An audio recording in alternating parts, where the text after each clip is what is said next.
السلام عليكم ورحمة الله وبركاته. نحمده ونصلي على رسوله الكريم.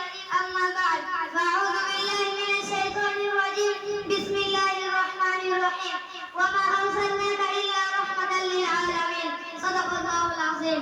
সর্বপ্রথম শুকরিয়া জ্ঞাপন করি সেই মহান আল্লাহ পাক রব্বুল আলামিনের দরবারে, যিনি আমাদের সকলকে এই এমন সুন্দর একটি পবিত্র মজলিসে বসার তৌফিক দান করেছেন। সকলে তার দরবারে শুকরিয়া স্বরূপ বলি আলহামদুলিল্লাহ।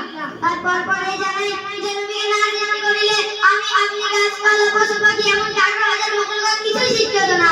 তার দরবারে দরুদের নাযিল স্বরূপ বলি সাল্লাল্লাহু আলাইহি ওয়াসাল্লাম। আজ আমার সামনে বসে থাকা শিক্ষক মণ্ডলী এবং আমার সামনে বসে থাকা ছোট বড় ক্লাসের ছোট বড় সাথী ভাইরা, সকলকে আমার অন্তরস্থল থেকে শুভেচ্ছা জানিয়ে আমি আমার সংক্ষিপ্ত বক্তব্য থেকে ধারণ করছি আমার তৌফিক ইল্লা বিল্লাহ। বন্ধুগণ, আজ আমি আমার সংক্ষিপ্ত বক্তব্যের বিষয়বস্তু হিসেবে নির্বাচন করেছি বিশ্বনবীর আদর্শ।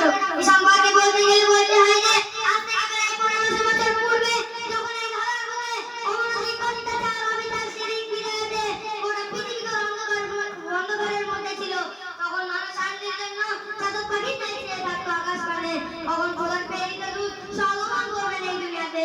ঠিক সেই সময় আরব দেশের মক্কা নগরে মা আমিনার কুলের ঘর আলাইহিস করে সুবহে সাদিকের সময় 570 খ্রিস্টাব্দে প্রিয় নবী হযরত মুহাম্মদ সাল্লাল্লাহু আলাইহি ওয়াসাল্লামের ধরার বুকে আসলেন।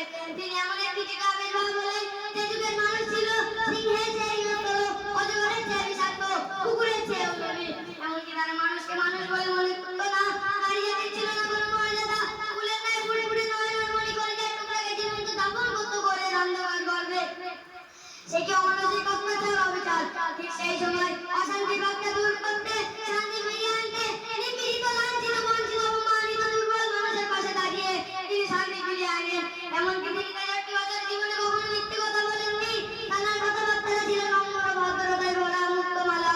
তার জীবন ছিল ঝর্ণার চেয়ে পরিষ্কার, সূর্যের চেয়ে উজ্জ্বল। তাই তো মক্কার বেঈমান কাফেররা একবার কি স্বীকার করেছিল মুহাম্মদই জগতের নেতা, বলি দিয়েছিল অনাকারী সত্যবাদী। সুতরাং আমরা যদি নবীর আদর্শে আদর্শিত হতে পারি, তাহলে আমাদের জীবনটা ওই রকম সুখময় হয়ে উঠবে। আল্লাহ পাক রব্বুল আলামিন আমাদের সকলকে নবীর আদর্শের উপর চলার তৌফিক দান করুন। সকলে বলি আমিন সুম্মা আমিন। আখির দাওয়ানা আলহামদুলিল্লাহি রাব্বিল আলামিন। আসসালামু আলাইকুম।